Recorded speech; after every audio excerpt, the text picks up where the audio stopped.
Welcome to the Nerd Party.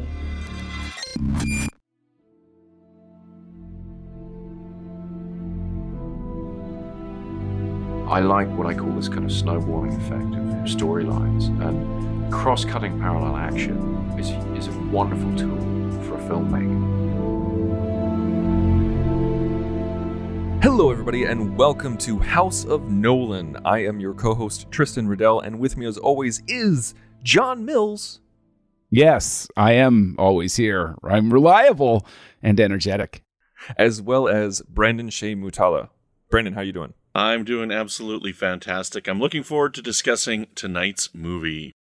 And tonight's movie is Dunkirk, the $100 million budget World War II epic by Nolan. And his first historical piece that he's done in his career. And it came out in 2017, coming in at a whopping 1 hour and 46 minutes. Mm-hmm. More than an hour less than his previous film, Interstellar. I think that just blows me away. Mm-hmm. And because I'm glad that it's an hour and 46 minutes. Because if it was an hour and 47 minutes, I probably would have had a heart attack from anxiety. Oh, well, I mean, $100 million doesn't get you what it used to get you. I mean, $100 million gave you more than 2 hours with Terminator 2. Nowadays, with inflation, you're lucky you're getting an hour and 46. I mean, honestly, it should have been an hour and 43, but he was able to talk his way into an extra 3 minutes for credits. So, anybody know like the loader budgets, like the Lord of the Rings budgets? I can't. They shot 3 movies simultaneously over the span of like a lifetime or something. I'm sure that the budget was something like $1 billion. Like, honestly, but like with Hollywood accounting and everything like that, we all know that nothing ever makes money. So, you know, go figure. But Dunkirk. I really want to get into it with you guys because this is. I'll share the story at the outset. I think, Tristan, you might have been the one I called. I think it was you that I sent a text message to afterward. It may have been somebody else. I think we saw it at the same time.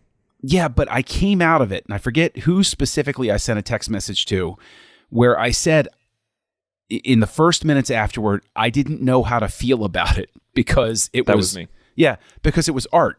And I was like, what? This is not Marvel movie. What is happening? Why are things different now? So, yeah, I want to get into that whole part of it and our first experiences and everything. Well, that's one of my favorite things to ask, and it's always the first thing that we ask, and it is, what is and was your first experience with this movie? Now, John, before we delve into your story, I want to hear from Brandon. Mm-hmm. Brandon Shea Mutala. What was your first experience with Dunkirk? I actually saw the preview in our IMAX theater here in Regina. So they had whatever the 10-minute preview or whatever it was that was mostly plane footage. And it was pretty exciting to see that. And I was actually very intrigued to see him right away. So like, as we've gone through this, I've said I've liked Nolan, but I've never really sought him out. It's really my wife who kind of brought me into watching his films. But this was the first one where I saw something about it and I'm like, man, I actually really want to see this movie. This looks really interesting. And while we didn't get to see the movie in IMAX, we actually saw it in, I think it was Lethbridge, Alberta. My wife and I we had taken a weekend away from the kids. We went and rented a hotel room in Lethbridge, Alberta, and we saw it in the theater in Lethbridge. And we went in, and it was, in and out in under 2 hours, and it was a pretty great experience. And that was the last time I saw it until I watched it for this just the other week. So, but it was really cool to see it in theaters, and I love the movie, and I wish I could see it in IMAX. I really do, because I think it would definitely pay off for this film. John, what about you? Well, setting aside the story I just shared a minute ago, if I recall correctly, this is the one where I was fortunate enough to be able to seek out a movie theater showing it on an actual 70 millimeter film print. And I had to drive, 20 minutes. And so I was like, okay, fine. And the theater was chock full of movie nerds.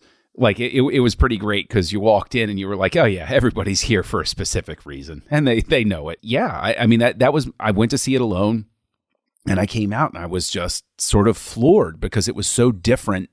And it was such an artistic statement, as opposed to, I guess around this time was just when I was starting to really get sick of the big budget blockbusters, that the comic book movies and everything that were always dragging me out to the theater. And I was just sort of getting tired of that. And Dunkirk came out and I was suddenly reinvigorated in my love for movie going again. I did wind up taking the missus to go see it, and we saw it in the Limax theater at the same Cineplex, and it was fine. It had the changing aspect ratio and everything like that, but it was IMAX my Aunt Susie's ash can, basically. It was a large format screen, but it wasn't even that terribly large. I think it sat maybe like 50 people in the theater or something. So, but yeah, that was my experience. What about you, Tristan? I was lucky enough to see it in 70 millimeter as well, like honest to God 70 millimeter film print. And thankfully, the theater in the town that I work in actually had a 70 millimeter print, so I didn't have to go too far. I went with my wife, and we went after, like, she just met. It was after work one day. Like, she just came in after I got off, and we walked in, and I don't remember thinking, wow, this is a bunch of film nerds. But it was a diverse group of people. I remember I was actually pretty pleasantly surprised.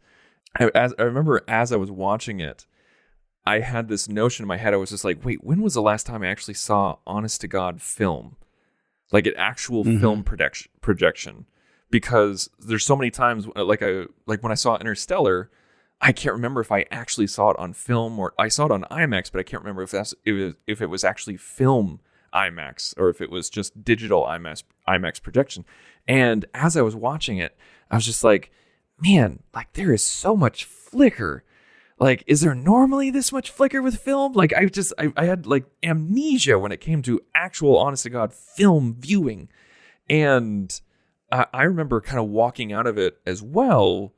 Like you and I immediately, I think for some reason we timed it just right where we saw it at the exact same time. And even though we're in different time zones, and we walked out of it and we're texting each other.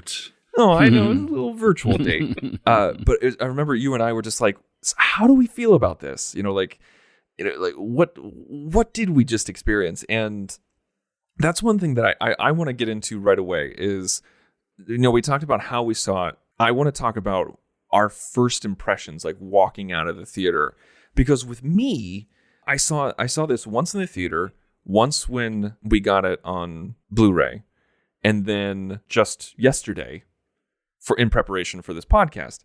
And those are the only 3 times that I've seen it. Now, for, the normal person, like, oh, you saw a movie 3 times, then you must really like it. Well, for, film buffs, seeing a movie 3 times isn't that big of a deal. And especially when you compare it to other, like Nolan films where, like, how many times have you seen The Dark Knight? How many times have you seen Interstellar? How many times have you seen Prestige? Something like that. With this one, this is such an anxiety-inducing movie. And I've actually been going through a really anxious time in my life. And I kind of joked with my wife where I like put my finger to my pulse and I'm like, is this the best idea right now? It's not really something that you do for pleasure viewing, in my opinion. But like when I walked out of it, I was just like, okay, what did I watch? Did I watch a movie or did I watch an IMAX special? And I want to ask you guys that question. What do you think of that? What I just asked. What do you think of that question? Because when I watched it the 3rd time, I don't think it has alleviated that. I don't think it's given me an answer. This is a very different movie from Nolan's previous movies, as well as a lot of other movies. Like, there's no clear protagonist. There's no big emotional arc. There's no truth to be known. There's no MacGuffin. It's a historical picture about an event, and it's focused on survival. It's you survive. Whether it's a week, a day, or an hour, you survive. And it's like, I think to date, up until when it was released, it was the most IMAX shot film. It was an hour and 19 minutes of IMAX footage in an hour and 46-minute film. That's gigantic. That's huge. What do you guys think of that? Is this just your average movie? Is it an IMAX event? Is it, what is it? How do you classify this? And what were your first impressions walking out? Well, I would have to say that I think that this is a movie. Like, this to me qualifies as a movie, not just simply like an IMAX event. Watching it, you can definitely get that IMAX feel for how it was shot. Like, it does feel kind of like an IMAX thing. And I think the reason why is because there's no clear protagonist. But to me, that really works for this type of a movie because, an event like this has been so mythologized after all of these years, and it's a proud event for the people of Britain. And it's more than just one person involved. It's more than just a couple of people involved. It's about a nation. And it's about what this nation did to come together to save members of its own nation, to save its army. And so having not a clear protagonist and having all of these people and telling little parts of all of their story is a great way to capture it because there's so many events that were happening and so many parts of this puzzle. But after all of these years, like stories get told and then they get told bigger and they get told bigger. Right. So it's hard to know where is the absolute truth of the story after this many years. Like, this was really early into the war. I believe this was 1940. We're about 6 or 7 months into the war at the time that this happened. And, here we are. We're in 2021 now watching this film. This is 80 years later that this has happened, right? Not many people are around anymore. People are just going from books and from stories and maybe stories passed down from family members. So I think it's a wonderful film and told the best possible way out of any type of war movie that I've seen. I disagree with the statement that there's no real clear I'm mangling the way you said it, but basically I think that the whole point of it, there is a clear moral, there is a clear point to everything in that survival is just enough sometimes. That none of the, you have Harry Styles' character who's sitting there, he wouldn't even look at us. He couldn't even bear to read the newspaper account from what Churchill said in the Commons and everything like that. And he's just feeling like we barely made it out with the skin of our teeth. We're cowards. We've barely survived. And so I think that it really paints a very, very clear picture of the fact that war is experienced by those in it a lot differently than those who were not. And this is a turning point. This is a great moment. But if you actually listen to what he's reading from the text of Churchill's speech, Churchill is saying straight out, we got it handed to us this time, but we're going to keep fighting anyway. And so it's sort of like that moment where everybody rallied and decided this is the worst it could possibly get for us, and we made it. And so we're going to hang in there and we're going to keep fighting. And I think that is very much with the mole. What you see with that first character we pick up with is he goes through the whole movie barely escaping by the skin of his teeth, but that's enough. That's the point, is to get through this sort of thing. I think in terms of the structure of it, I definitely think it qualifies not as an IMAX event, but as a film. And also, like, just watching it this most recent time, I think that it is, and I know that this is going to be a loaded way to say it, and I know that I'm going to catch grief for this, but I'm going to say it anyway.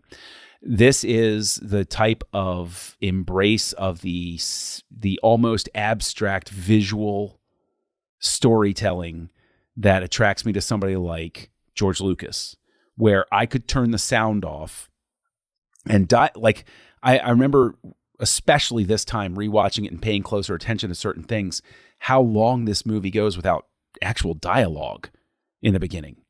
And through all of these sorts of things, the dialogue is very much secondary to everything. And this is all told in a very abstract way that stream of consciousness and, real life storytelling occur.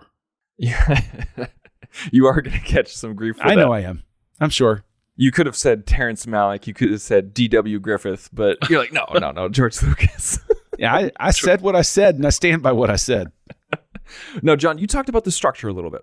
Just a little. You mentioned the structure. I would love to hear your opinion on the structure, like how it was cut up with the mole, the sea, the air, the 1 month, the 1 week, 1 day, 1 hour thing. How did you? What were your first impressions of that, and what do you think about it now that you've seen it a couple of times? I thought it was extremely challenging. I really thought that it was, and I think that was maybe why I didn't come out like on fire about it, like, oh my gosh, this is amazing. It was one of those things where I really had to process what was going on, and after the second viewing, when I was really re-immersed in it, I realized how cleverly he put visual cues from each story in the other so that you knew where you were in relation to somebody else's story. Like when the planes flew over at first, early in their story, and then you see it occur later and those sorts of things, I thought he did a really good job of anchoring certain moments so that you knew where they were overlapping. And I think that in terms of, I would deem it as extremely successful because you're aware of the fact that the time is shifting as you jump around, but it still works as a linear tale, which is in and of itself, I think, a tremendous accomplishment. Brandon, what do you think? Okay, so this is the part that I'm frustrated with in this movie. So I've seen it twice, okay? And so seeing it in the movie theater with my wife, I didn't catch what was happening with the timeline. And it was about halfway into the movie before I realized that these things were not being told in a linear progression. I understand that he had the visual cue of the mole a week, the sea a day, and the air an hour, like whatever it was that he said. But when the mole came in, I didn't know that mole was a word for that dock, right? So when the mole came up, I thought he was telling us that soldier who was taking the boots was like a mole for the Germans, right? Like, so right off the bat, I didn't understand that. Maybe I'm stupid and I don't know what the name of a bridge is, but it threw me off. And I was thinking that this guy was some bad guy who was coming in and going to kill a bunch of people when he got on the boat or something like this. Because I didn't know what the movie was. I didn't know what was happening about this movie. I'd seen the trailers and whatnot, so I was confused. I got out of the movie and I'm like, does he need to tell the movie in this way? So going back to this, and after we've gone through all of this Christopher Nolan, I was kind of dreading getting into this movie because I'm like, this is the movie where, like, this is Christopher Nolan not being able to help himself because he just can't tell a movie in a linear fashion. He's not capable. He just refuses to, whatever it is. I did enjoy it more. I watched it with my daughter and I explained it to her so that she understood what was going on. And I was able to catch the visual cues earlier in the film this time. So I did enjoy it more this second watch. And I'm sure I will enjoy it more upon a third and a fourth and a fifth watch as I watch it later on. But that was my initial impression of the film when I came out of the theater. Brandon, you're not stupid. Not at all. Because when I first watched it, I didn't know that the dock was called the mole. Like, I didn't catch that, even though Kenneth Branagh like mentions it. Like, he calls it the mole, like when he's standing on it. And I thought the same exact thing, where it's just like, oh, the dude stealing the boots, the French guy is actually a mole. Like, like that must be what he's talking about. Like, that's what he's calling this scene. And at the same time, I didn't get the whole division either. I have no idea why I didn't get it. Like, I don't, like, I understood Tenet. I understood Inception, no problem. But for some reason, these three sections, like, my brain just didn't work. And so I wasn't quite sure what I was watching. And then when we got Cillian Murphy in the mole storyline, I was like, oh, right. Okay. So, okay, all right, that makes sense. But then I truly didn't get it until after the movie was done, and my wife said, like, oh, that's Tom Hardy was only in the air for an hour. I'm like, right. It was just one of those things that just did not click. I don't know if I didn't have my Wheaties that morning. I have no idea what went wrong, but I just didn't get it. But I still thoroughly enjoyed it, even though I didn't get every single aspect.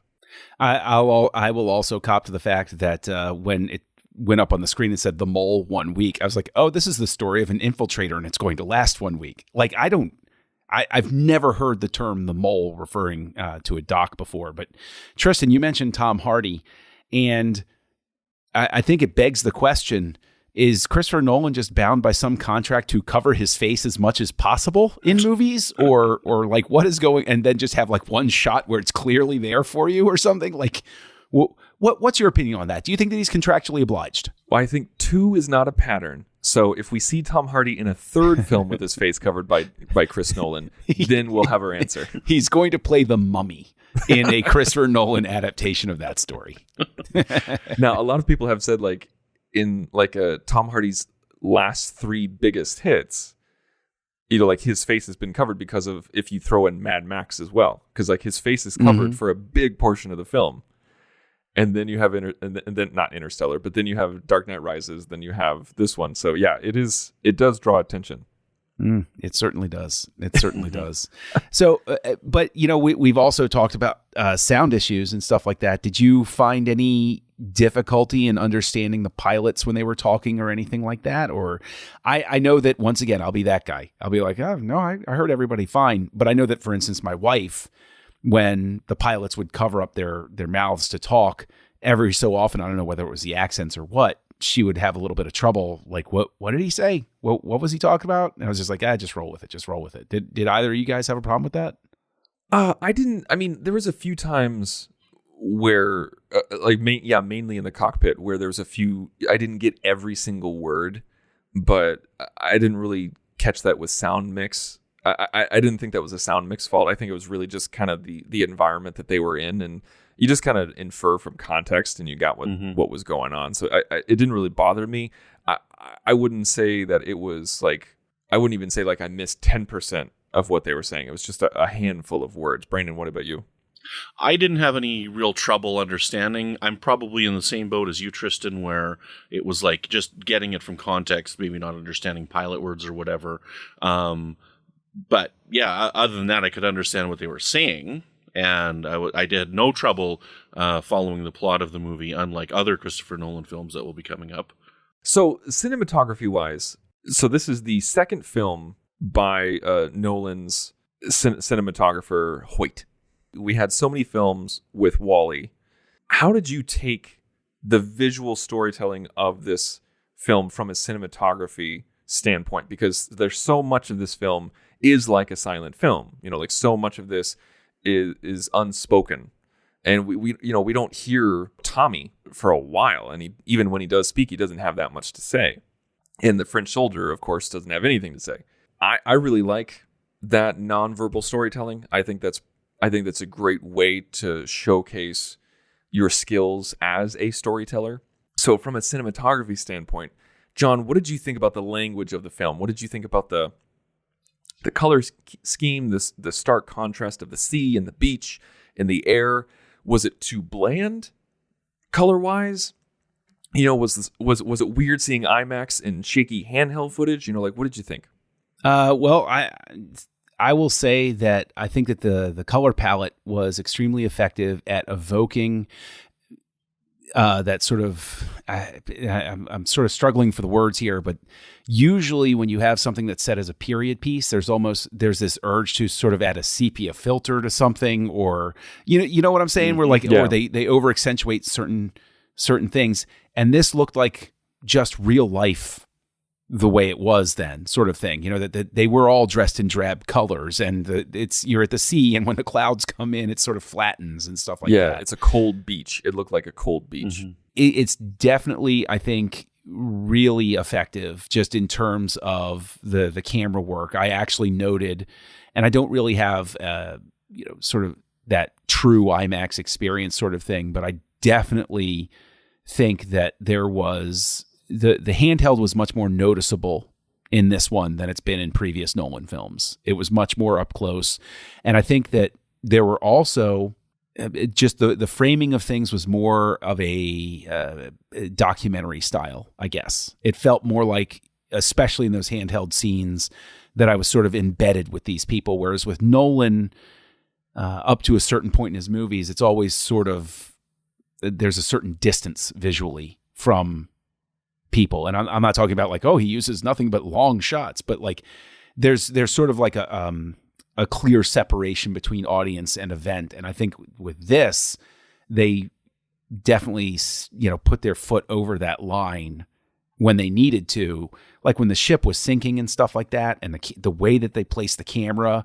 One shot that always blows my mind is the ship is tilting over, but the camera is positioned in such a way that they're horizontal, but they're flying off. And it's that, in a sense, is almost like getting you close to that camera trickery that was in Inception, right? Where it's like it's a lot of camera moves and placement to trick your eye into certain things. And I think that on top of that, the camera work made going back to the ships, those drowning scenes were like those are the ones that make my palms sweat.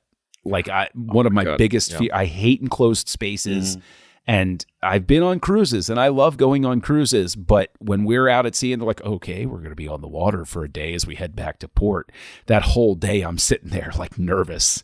Every wave, I'm like, is this it? Is this a rogue wave? Are we all going to die?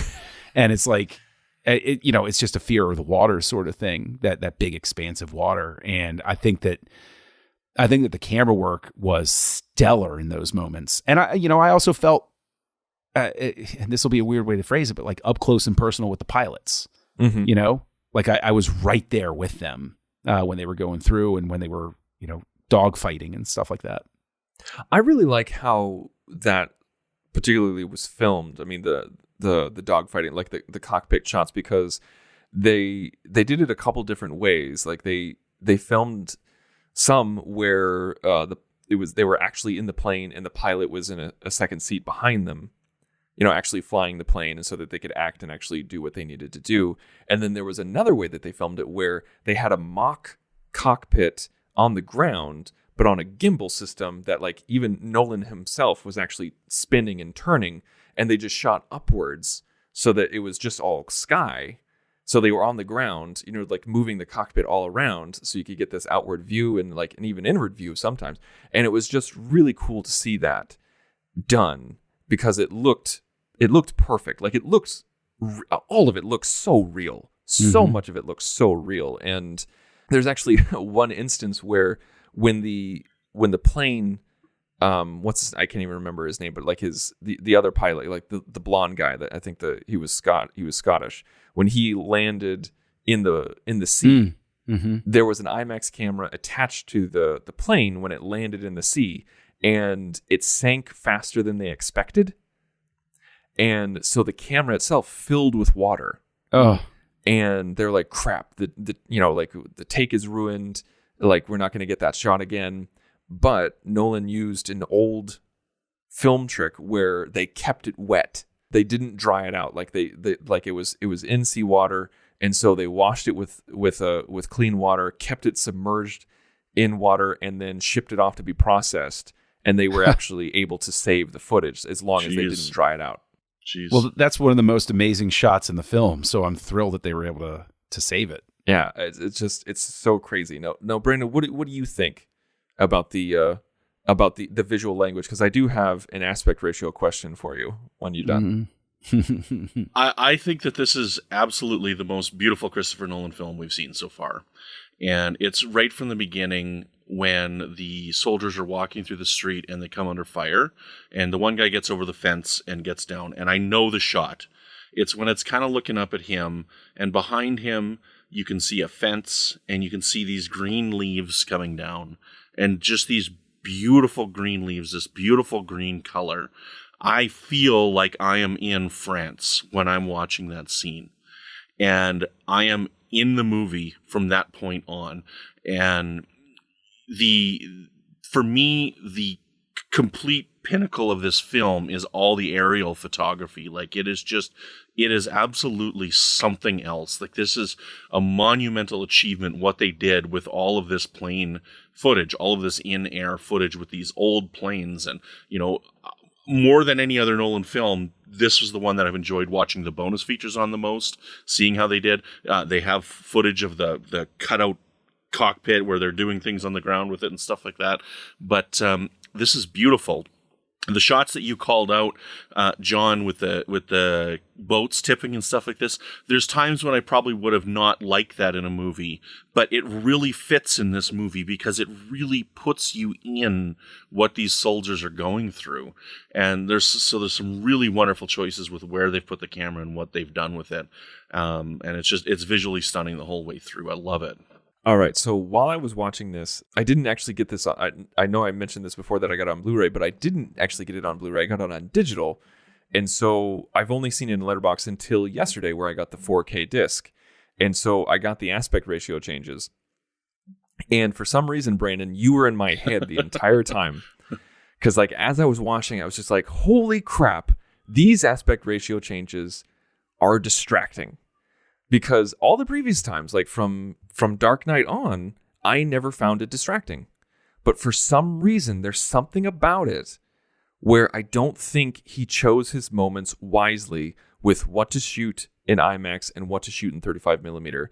Because there were certain times when I feel like it would change arbitrarily, where they'd be like we'd switch to a 35 millimeter scene, and then I'm like, wait, 30 seconds ago we saw this exact same shot in IMAX. Yep. This is so like and sometimes it would change mid scene, and I think it's hard because in previous films it would be like, okay, here's this one action piece in IMAX, and then boom, you're getting to some dialogue with 35 millimeter, and you were able to hide it in the cutting, in the rhythm. Mm-hmm. In this movie, in Dunkirk, you can't do that because you intercut constantly between 3 separate timelines, and also you're pretty much in one setting the entire time with each timeline. Like you're either on the beach, or you're on a boat, or you're in the air almost all the time. Now I know that there are exceptions, because like when it went to nighttime and they were either on the destroyer or something like that, or like inside the boat that was grounded, or what's the word I'm looking for? Beached. Mm-hmm. Like I know that there's exceptions, but like for the most part, you can't hide that rhythm cutting. Mm-hmm. And so I want to know, with you guys, did you guys find this distracting at all? Like, what was it? Was it not distracting? Am I blowing it out of proportion? What do you guys think? I think the reason why you probably noticed it more this time is because there was so much more in IMAX. And the IMAX stuff, I've just got the Blu-ray, but the IMAX stuff does significantly look better than the 35 millimeter stuff. It's not as crisp in the 35 millimeter. The colors I don't think are quite as vibrant as they are in the IMAX footage. And so I think that's probably why you noticed it more, is because you've got such a large percentage of the movie that looks fantastic, and then a small percent of the movie that doesn't look as good. But yes, I noticed that too. I'm like, why is this shot in 35? We just saw the same thing in IMAX just a few seconds ago. I don't know why they just didn't film the whole thing in IMAX again. Like, why didn't they just spend whatever millions of dollars they needed for 20 more minutes of footage? 20 minutes. Like, that's not a lot, right? He knows what he's doing with the film. He had probably an hour and 45-minute film in his head when he made this thing. Just make the whole thing in IMAX. Why even bother? Because you've spent money on 35 millimeter film, right? So all you're doing is spending the difference on the other type of film that you need. I don't know. It is quite mind-blowing to me. It's not just a financial issue, because there are times when it's hard to utilize an IMAX camera in certain settings. What does make it weird is that almost in every single setting, an IMAX camera was used and utilized with close-up and dialogue. Yeah. So I couldn't tell. It's definitely not a financial reason. So I definitely couldn't tell you what was his thought process behind that. Because like you said, it was just 20 more minutes, and we saw it used like just 30 seconds prior in another scene. John, did it distract you at all? No, I mean, I have to say I watched a digital copy for this, and so I don't think I got any aspect ratio changes. Okay. So I don't have any frame of reference, and the first time I saw it was the 70 millimeter, so that was all the same aspect ratio. And then the experience where I took the missus to go see it, I don't recall it being a distraction. I do recall the woman checking her phone 2 seats down from us being a distraction to the point where when she tried to exit our end of the row, I didn't move my legs, much to my wife's chagrin. But I audibly said, no, if they're going to be rude, so am I. They can go out the other end. And so that I remember that, but I don't remember the aspect ratio problems. Okay, maybe we should get her on the phone. Ask her about the aspect ratio. You know what? I have a feeling that she'd say, I don't know, it seemed kind of small. It was just the size of my phone screen that was on the whole time. Let me ask you a question then. So this goes back to Nolan choosing to use IMAX so much. So John, you're like, I went and I saw this in 70 millimeter. Okay, so 70 millimeter is not quite IMAX. It's large. It's not quite IMAX. But if he's filming it in IMAX and we've got all these ratio changes and he's specifically choosing IMAX for the resolution quality and what it offers, we're not getting complete IMAX out of this when you're watching it in 70 millimeter and even at home, because IMAX itself is not a widescreen aspect ratio, right? It's like 1.19 to 1 or something like this. Like it's narrower than even a TV, the aspect ratio of like an IMAX frame, right? So they're cropping that image anyways when they release it in a 1.78 to 1 aspect ratio for your television. 2.2. What 2.2, 2.39, 1 to 1, 4:3, 16:9, whatever. I can honestly say that when it comes to stuff like that, it works for me when it's in something like Dark Knight Rises or something like that. I think that Nolan is much more adept at it and mindful of it than when I saw Star Trek Into Darkness, unfortunately, in IMAX. And that was like noticeably just like, why are you even doing this? To your point, I think that, and I think I might have said this in an earlier one or whatever, the fact that he frames it in such a way that the aspect ratio can change and the framing still works is very much a student of Kubrick sort of thing, because that was hard. Kubrick's whole thing, right. was no matter what aspect ratio you show it, you can tell everything that's going on in the shot. And I'm not saying that to absolve him of what you're talking about here, because shooting it in IMAX gives you that superior quality. I have no idea whether that transfers over to the 70 millimeter print in such a way that it's going to benefit you when you're watching a 70 millimeter film projection. But I just view it, I had a fleeting hope for a certain amount of time that Nolan's use of IMAX was going to make theaters say, you know what, we have to innovate, we have to embrace, and instead of having 24 theaters, we're going to revamp 8 of them, and we're going to turn them into true IMAX theaters. And I thought that was what it was going to lead to.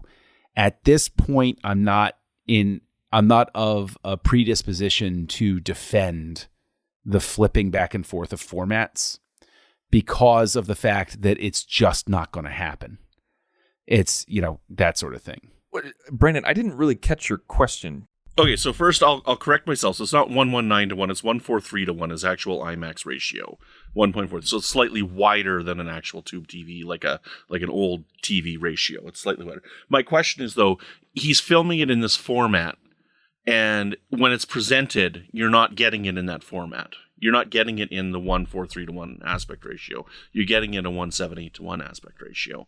You're cropping an image that you're trying to get this resolution out of. What's the question? Why is he doing this? Like, why utilize this format when you're not utilizing it to its fullest extent?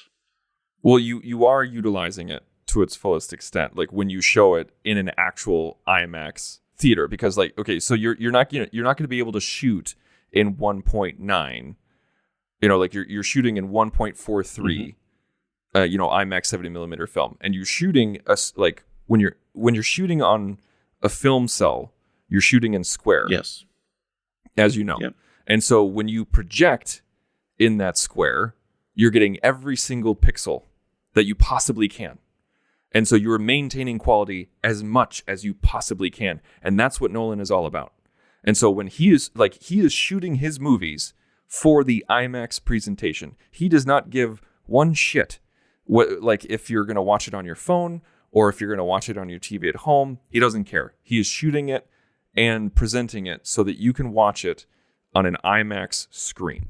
That's why he's doing it. Right, but where I was taking Brandon's question, and correct me if I'm getting this wrong, Brandon, is yes, he's starting at the top of the mountain in terms of the best possible picture that he can deliver, and so it becomes a double-edged sword. And Brandon's sort of been after him for this for a couple of discussions now, but it's one of those things where if I cannot go to an IMAX experience of any sort, then is it truly transferring over that quality into the other film stocks? I didn't take it necessarily as an aspect ratio question. Was that the core of your question, Brandon? Yes, partially too. Because so when I watch it on my TV, the stuff that's being shown in IMAX is 178 to 1. It's not in 143 to 1. It's in 178 to 1. So we're not even getting everything that he's filmed. Right. Right. So just these questions. I mean, I can't believe you guys haven't brought up what I brought up in our private chat on the group, right? Me. Why is Christopher Nolan filming these movies in these format that nobody can watch and enjoy completely at home? Also me. Damn, I love 3D movies. Aren't they awesome? Like, you guys know me that I love 3D movies so much, and that's something that people can't usually enjoy from home. And once the movie's not in the theaters anymore, it's like, F 3D, we hate it. Even when it's in theaters, people are like, F 3D, we hate it, right? So I realize I'm contradicting myself with the two formats. Yes. So wait a minute. You're not talking about a loss of quality in the transference over of formats. You're actually, because no matter, and I think this gets to Tristan's explanation, like no matter how you shoot it, you're always matting or cropping or, field of vision sort of, like there's always something that's left. Like I'm frustrated with the high definition release. We're going off way on a tangent here. I'm frustrated with the high definition releases of Kubrick's work because the original DVD versions of his, they actually left it in the 4:3 aspect ratio that he filmed it in. And I wish that we would get that release. That's the format he filmed it in, right? Because I'm going. Hold on, I'm going to pull a Schindler on you here because this is very much a thing where he actually wrote to a film critic in Chicago, and this is a shout out to Mike Schindler. Follow him on Twitter. He is a member of the Nerd Party, and he is a co-host of Nerd Party News with Lance Laster. So you should check that show out. But Kubrick despised letterboxing, cropping, anything like that. He shot with the intention that it would work in any aspect ratio you showed it in. So, because there was a thing where somebody showed, I think it was Dr. Strangelove, and I think on the Laserdisc, they switched the aspect ratios around, and people were praising it. And the thing is, I'm going to leave it to Mike to hear this and correct me if I'm recounting anything wrong. But basically, it's not that Kubrick shot it in 4:3 to be shown in 4:3. He shot it so that no matter what screen they showed it on, it would take up the whole screen because he did not want any sort of cropping going on. I think I'm correct about that. No, I mean that's a big that's why he did it. Like even his last film, Eyes Wide Shut, he filmed it with 4:3, his max framing, and with 2.39 in mind, and 16:9 in mind. He did all of that so that no matter how you did it, so like that way, if you basically you wouldn't lose any more than you had to. So like if it was going to be shown on TV on a 4:3 TV, you'd get as much picture as you possibly can, and if you showed it on a 16:9 screen, you would lose the top and bottom. But instead of shooting it in just 16:9, you wouldn't lose the pillar boxes. So yeah, Kubrick definitely wanted everything to be filmed exactly like he didn't want you to lose any pertinent information. Mm-hmm. Given that fact, though, and given the fact that Nolan is a student of Kubrick, maybe the way to approach the question is, why is he embracing this flipping of the aspect ratio when to truly achieve, and I know that it's because he can show it on IMAX screens, and Dark Knight Rises and Dark Knight are like, and Interstellar, like mind-blowing seeing them in those formats sort of thing. So that answers that part of the question. But if he's going to stay true to form, then when it is released on home video, it should never flip aspect ratio, regardless of what it was filmed in. Would that be a fair way to approach it, Brandon? Is that... I would say no, because it's like, I don't know, it's hard to explain. I guess I'm not doing a very good job of explaining it, because from one point of view, I think he should just be filming everything in the IMAX format that he wants to be filming it in. If that's what he wants, if that's the filmmaker that he wants to be, then that's what he should be doing. He should be filming everything in IMAX to be true to himself as a filmmaker, is, I guess, my ultimate point. Moving on from that, I guess we could talk about the music, which is extremely anxiety-inducing, and it was built to be that way. I mean, it has what they call it, a shepherd tone that gives the illusion of a note that's constantly rising and puts you on edge. This entire movie was designed to make you anxious, to put you in the moment, to constantly feel like a bomb was going to be going off. It's like what inadvertently happened with Aquaman. Like the moment there's a piece of silence, you just are expecting an explosion to happen. But with the music, like, Zimmer just really amps it up, and I couldn't tell you one. I couldn't hum one piece of music from Dunkirk. I couldn't give you one theme. I couldn't give you any kind of medley. It's pretty much just like a constant ticking, as well as a and my heart racing. That's all I can tell you. Like, what did you guys think of the music? Like, Brandon, what did you take away from the music experience? I left the theater and I walked to the CD store and I bought the soundtrack. I'm not even exaggerating. I loved the score to this movie, and the reason I loved it was because of how it made me feel. And there's two feelings here. I when people talk about this movie, they talk about the agitation, and the score is absolutely perfect for that. Like, the tension that is built with this music is insane. Christopher Nolan recorded a stopwatch and like added it into the music. Like, there's a stopwatch sound that's been added to the music, but there's another end to this music, and there's this beautiful, like, I don't know the music well because I haven't listened to it a lot, but there is this beautiful theme that comes through the movie and expresses hope. Like, to me, on one end, this is a very agitating, anxious movie, but on the other hand, this is a very beautiful, hopeful movie that gives me the feeling of the beauty of humanity.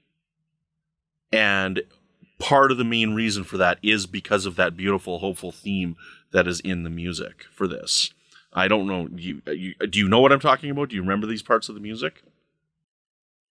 I know what you're talking about. I would say that the one standout piece from it got released as like a 99-cent MP3 beforehand or something like that, Supermarine, and that does have the big, anxiety-inducing stuff. It's actually got a really good beat to it if you want to go for a fast walk or a jog, actually.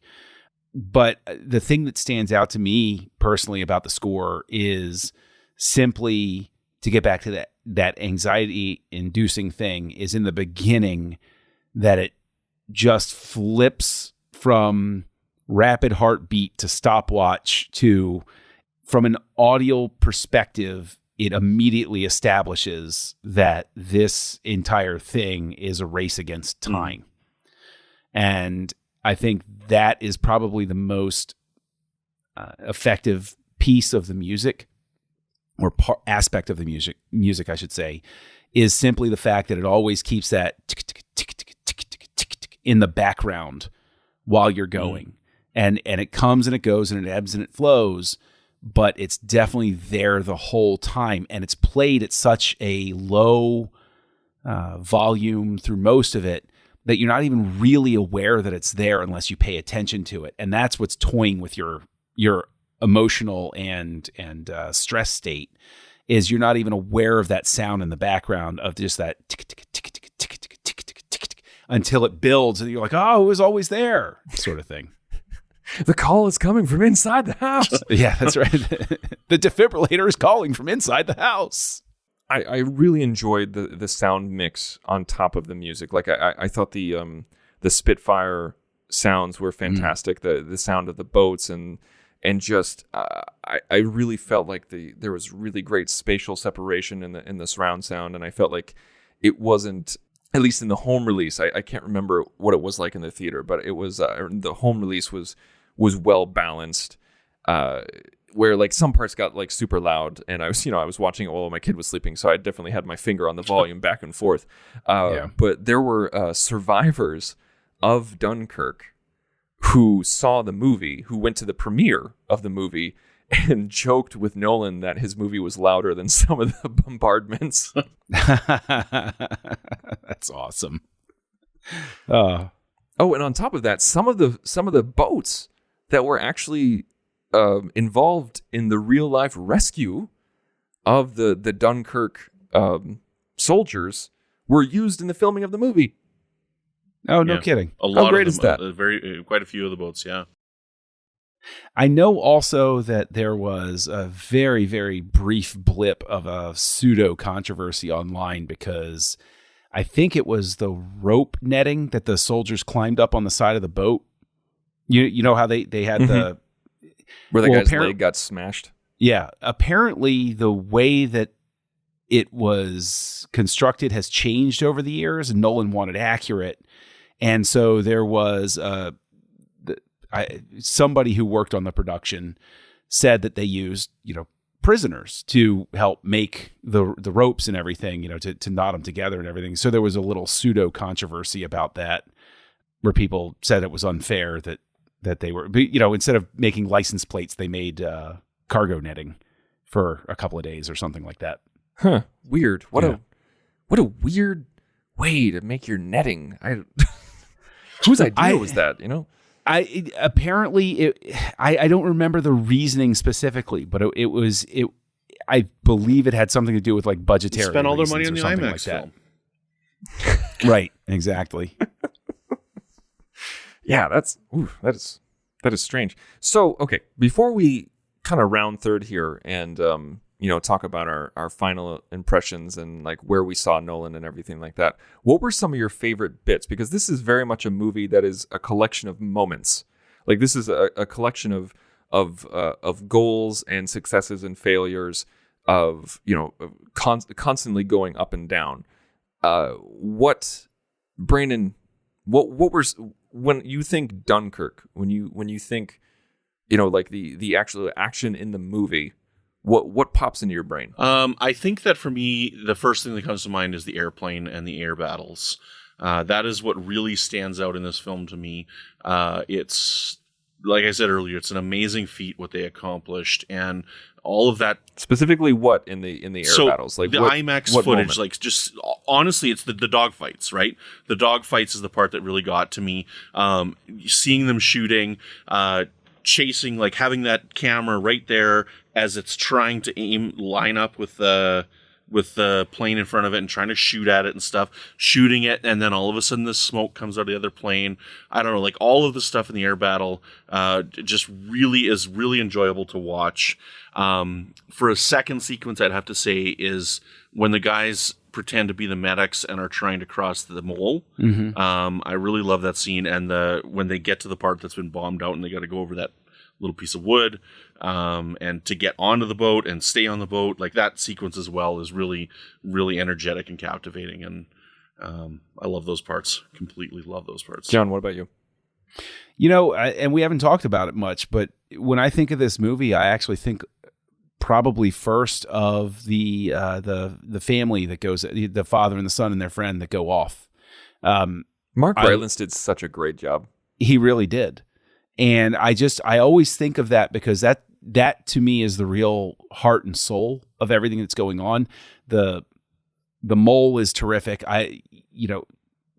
Your question was, what's the very first thing you think of? And I still think of that opening sequence where they're running, and especially that shot of them running to get through the town after the gunfire has started, and you just see guys dropping left and right. It's so, and you have no idea where the bullets are coming from, and it's just absolute terror going on. But the family on the boat, I think, is something that's really, really the most moving part of the film. And I'm always grateful that they have the moment at the end where you see him take in the school photograph of his friend.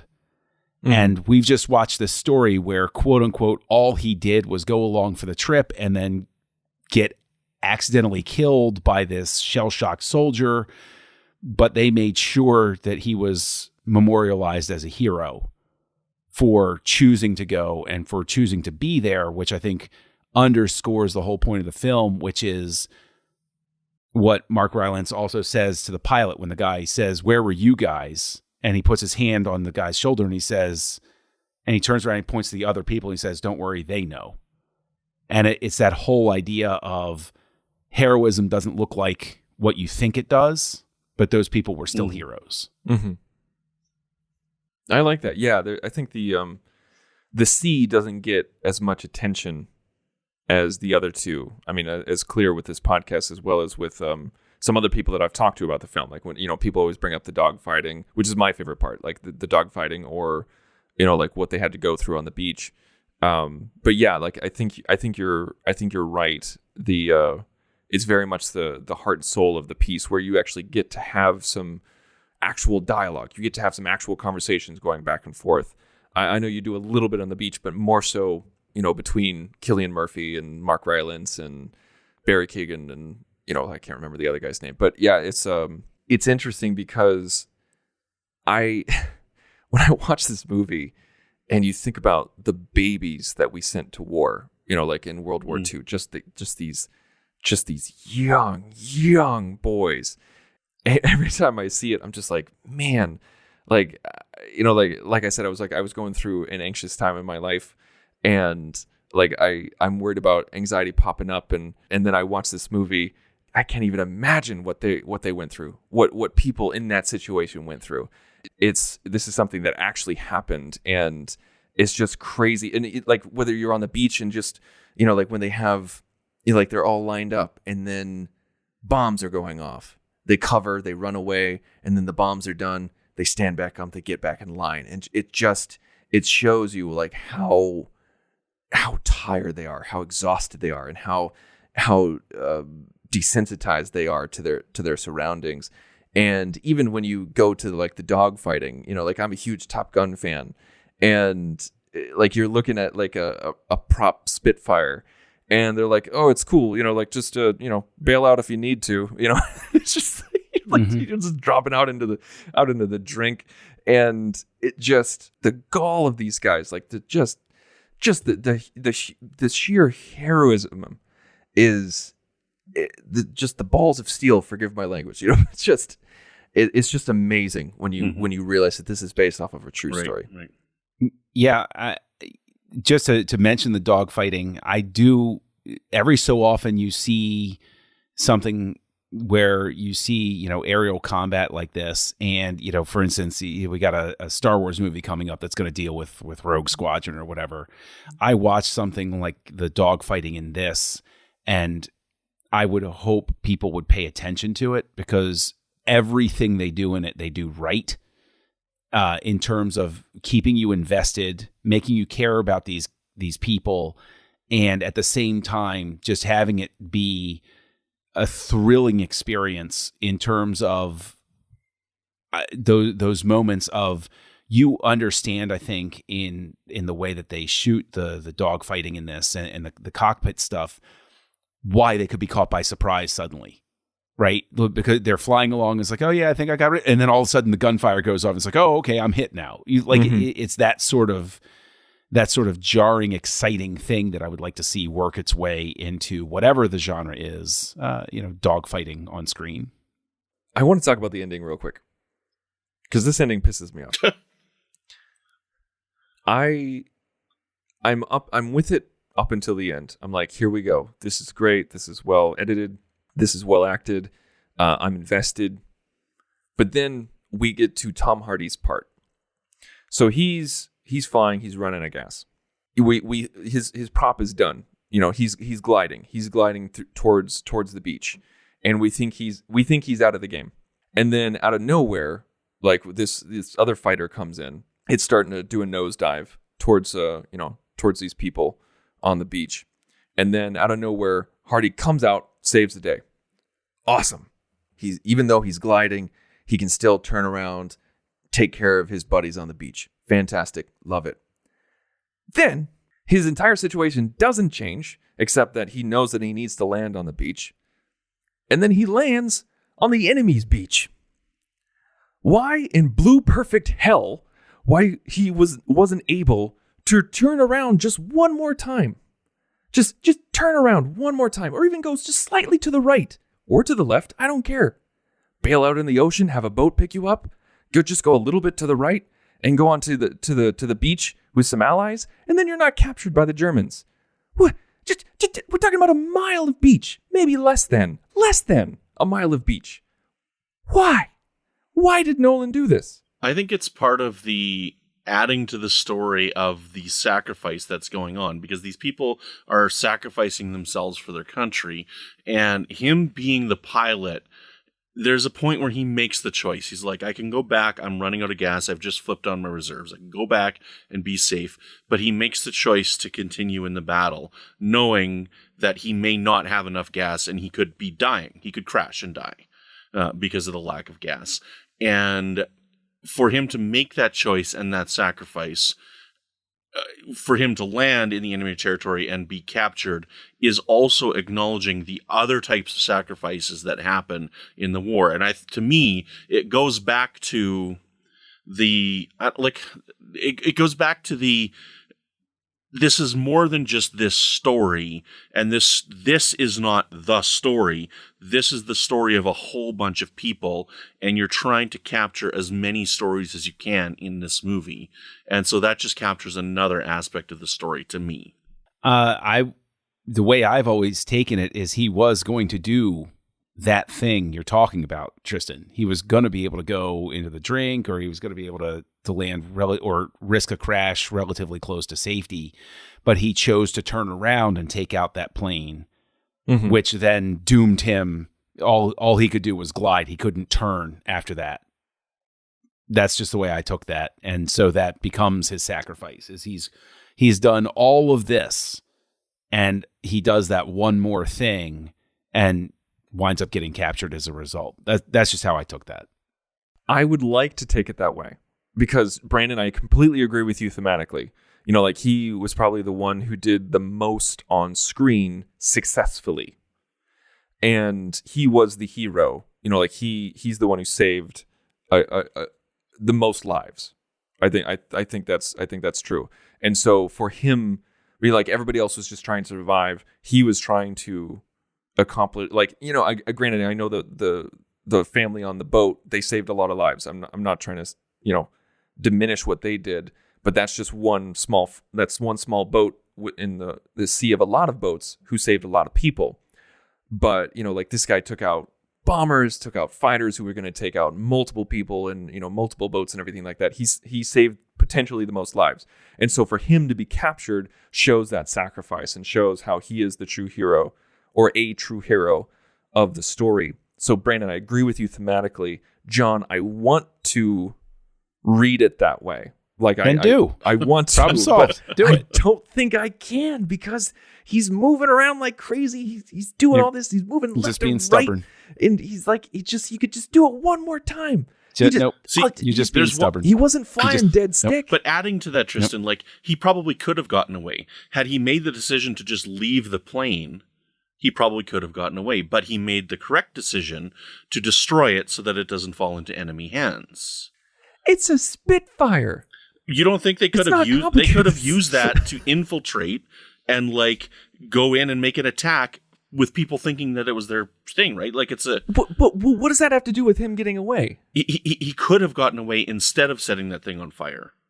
No. He set it on fire and then just sat there and waited.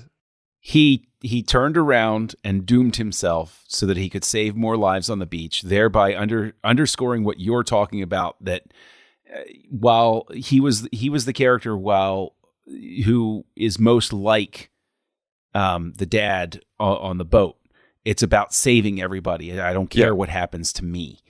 And so, yes, don't be stubborn. Just read it the way I did, which is he chose to come around, and then he was just locked in at that point.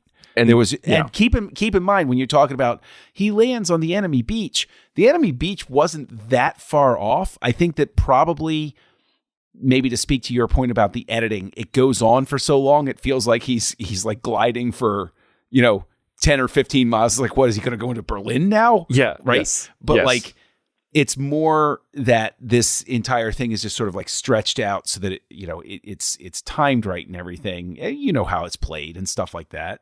I'm not telling you anything you don't know. Yeah, I think that's my problem with it. I think that's it. Because, Brandon, again, thematically, I get it. And I totally get it. That, like, that's, like, he chose to do that. Like, he could have saved himself and not get captured, but he chose to save more lives. But from the film standpoint, from the ability standpoint, I think, John, I think if they edited it down, like it didn't feel like he just went on for miles. I think and that's where we get to Brandon always rightly calls out Nolan's indulgence. He spent the $100 million to make as much IMAX as possible in an hour and 46 minutes. And if he had just made it, he could have shot it all in IMAX for an hour and 42 minutes. And it's that 4 minutes that makes the difference. So there you go. There you go. All right. So let's go ahead. We haven't talked about where we see Nolan. Let's do that real quick. And then go into ratings. Everything. This is basically like one of his flashbacks, but like in movie format. And honestly, just the structure. I don't know anybody else who's real, at least at the name drop level that you have. Like Nolan is a name that people know. I'm sure there are other people playing around with time and editing the way that he does, but they're not as well known. He's the only person in the blockbuster camp that's playing around with format like this. And I think that he basically just took, what we saw him do so much and so well through all of his movies. And he just said, okay, let's just tell this whole story that way. Brandon, what about I think it's right from the beginning with the soldiers walking down the street. The length, the speed with which it's going it feels very Nolan, but also just the dropping of the flyers. Like, it's just such a unique visual thing that you don't see in cinema very often. And I think that's something like a really neat added touch to it. But right off the bat, and then also with the pretentious not being able to tell this in a proper linear fashion. So from a shot wise, I felt like the beginning was way more Spielberg than Nolan. Personally, I felt like in the town, it felt very much like Saving Private Ryan, more so than the rest of the film. Like, I feel like once they get to the beach, I think like once the guy gets to the beach, once Tommy gets there, I'm like, okay, now I'm seeing the sweeping shots, I'm seeing the landscapes. I like, like when you see all those soldiers huddled together and like they start looking up at the sky, like just that kind of downwards angle on the wide. Yeah, that's where I definitely saw Nolan. Now, John, how do you rate this picture? 5. I do. I think it's just fantastic art. It's not what I'm going to watch a whole lot, just because it is difficult, and it is anxiety inducing, but it's a 5. Brandon, what about you? This movie is a 5. This movie is a masterpiece. I love it. I know I'm ragging on it for the nonlinear storytelling, but I love this movie. This movie is an absolute masterpiece, and I can't wait to watch it again. And I have got myself a new favorite Nolan film by a significant margin after rewatching this movie. Like, I love when I get a movie that I don't like the first time, and I just love it the second time that I watch it. Like, I just have this hard 180 on a film, and this is one of them. This was so good. So good. All right. And yours, Tristan? I think I have to give it 4.5. Monster. I love how when I'm like half a star difference from you guys, you're just like, you act like I just like kicked it in the crotch. You might as well walk outside your house and slap a nun, Tristan. I mean, what you did was just as horrible as that. Yeah, it's just like I think it's great. It's a 4. I gave it a 4.5. I mean, like, I don't give 5s out that easily. I really don't. And I think the main... Oh wow, so now it's an insult to me and Brandon for giving them out too easily. I get it. All right. Well, I mean, you said it, I didn't, but there we are. It's out in the ether, and it's out there now. Woo! Ouch. But no, I think this is a great film. I gave it 4.5 stars. I think, like you said, like it's a well crafted film. I think the editing, the sound mixing, the direction. I feel like the acting is exactly where it needed to be. Nothing over the top, nothing underneath. Yeah, I thought it was great. There's just, like some of the stuff that I talked about, earlier. I don't, some things I don't dig on, some things I do, like the ending, or sometimes I feel like the music can be too anxiety inducing, where you need to have ebb and flow a little bit more. It can't just be all rise. Yeah, Raj, I should have known it was going to be a 4.5 after you talked about that ending, because you're the person that gave Gone Girl 4.5 on House of Fincher because they left 4 extra frames in a car door closing. So silly me, how did I not see this coming? I'm telling you guys, like it's. I'm not faulting you. I'm just saying Make your own film, Tristan. I'm in the marketing business, boys. I sell product, not stories and motion pictures. Yeah. So there you go. That's mine. Please, everybody, please, check out our previous episodes, like the Gone Girl episode, where you can hear how I complain about those extra 4 frames. And you can do that by going to the nerdparty.com. We have so many other shows on the nerdparty.com that you need to check out. And we have a new show called Nerd News, like Nerd Party News. It's a fantastic show, as John was mentioning before. Please check it out. It's a lot of fun. We got some great people behind it who know what they're talking about, who have great insight, and it comes out every single Monday morning so that you can get the best nerd news that you need and nothing that you don't. So please check it out by going to thenerdparty.com. as well as going to our social channels. Just search us on Facebook and Instagram under the Nerd Party, as well as on Twitter under @JoinNerdParty. And we got something for everyone. TV, film, Doctor Who, Harry Potter, Star Wars, Star Trek. Just something coming at you every single day of the week. John, where can we find you? Look for Kessel Junkie on your social network of choice, KESSELJUNKIE. You can find me on Aggressive Negotiations here on the Nerd Party Network, which I co-host with Matthew Rushing.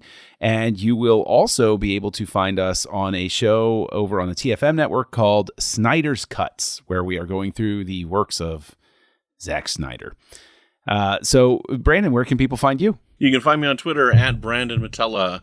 You can find me over on my network, the United Federation of Podcasts, with 2 shows, Franchise Fatigue, which is all about movies, remakes, and sequels, as well as Infinite Diversity, which is all about new Star Trek. And you can find me on the Fandom Podcast Network with a show called Good Evening, an Alfred Hitchcock podcast. We're very similar to this. We go through Hitch's films in chronological order. And that's about it. All right. And you can find me elsewhere on the Nerd Party Network with Punch It, Writing in Star Trek, Second Contact, a Lower Decks podcast, as well as Nerd Nuptial, a show I'm very proud of, which is a show I did with my wife. So thank you very much for listening. Please tune in next time as we do Christopher Nolan's latest film, Tenet. Join the revolution. Join the Nerd Party.